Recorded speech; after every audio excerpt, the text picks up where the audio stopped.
Last case I would like to share is how design can provide more comprehensive answers against natural disasters. You may know that Chile in 2010 was hit by an 8.8 Richter scale earthquake and tsunami. And we were called to work in the reconstruction of the Constitution in the southern part of the country. We were given 100 days, 3 months, to design almost everything, from public buildings to public space, street grid, the transportation, housing, and mainly how to protect the city against future tsunamis. This was new in Chilean urban design, and there were in the air a couple of alternatives. First one, forbid installation on ground zero, $30 million spent mainly in land expropriation. This is exactly what's being discussed in Japan nowadays, and if you have a disciplined population like the Japanese, this may work. But we know that in Chile, this land is going to be occupied illegally anyhow, so this alternative was unrealistic and undesirable. Second alternative, build big wall, heavy infrastructure to resist the energy of the waves. This alternative was conveniently lobbied by big building companies because it meant $42 million in contracts, and was also politically preferred because it required no land expropriation. But Japan proved that trying to resist the force of nature is useless. So this alternative was irresponsible. As in the housing process, we had to include the community in the way of finding a solution for this, and we started a participatory design process. ¿Cómo quiere la ciudad? Ahora vota por constitución y vaya a la casa del PRES y exprese su opción. Participa a toda la comunidad, así que toda la comunidad marina. Específicamente yo como pescador tengo 25 pescadores. ¿Dónde lo voy a llevarlo yo? ¿Al bosque? Entonces, ¿por qué nosotros no podemos tener una defensa de hormigón? Por supuesto, bien hecho. Soy historia de Constitución y vivieron mis actores. Y este señor me viene a decir que yo no puedo seguir viviendo ahí. No te digo. Ha vivido toda mi familia, toda una vida ahí. Crié a mis hijos y mis hijos criarán a sus hijos, y mis hijos y mis nietos y todo. Pero ¿por qué me viene a imponer usted? Él me está imponiendo. Mi zona de riesgo yo no puedo autorizar a construir. No, nieve. Él mismo lo está diciendo.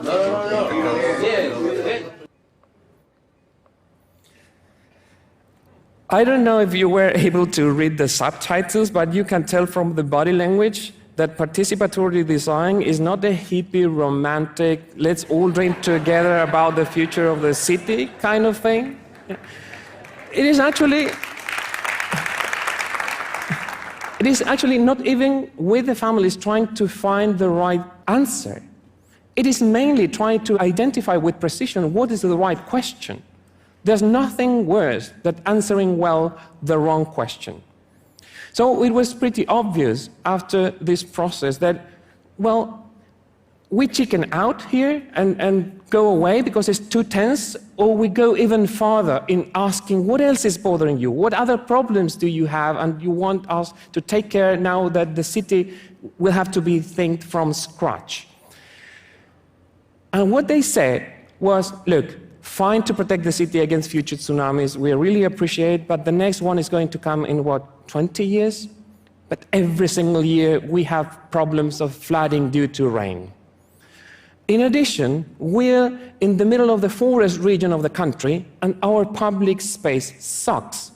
It's poor and it's scarce. And the origin of the city, our identity, is not really connected to the buildings that fell. It is connected to the river. But the river cannot be accessed publicly because its shores are privately owned. So we thought that we had to produce a third alternative. And our approach was against geographical threats, have geographical answers. What if, in between the city and the sea, we have a forest. A forest that doesn't try to resist the energy of nature, but dissipates it by introducing friction. A forest that may be able to laminate the water and prevent the flooding, that may pay the debt, the historical debt of public space. And they may provide finally, democratic access to the river. So as a conclusion of the participatory design, the alternative was validated politically and socially, but there was still the problem of the cost. $48 million.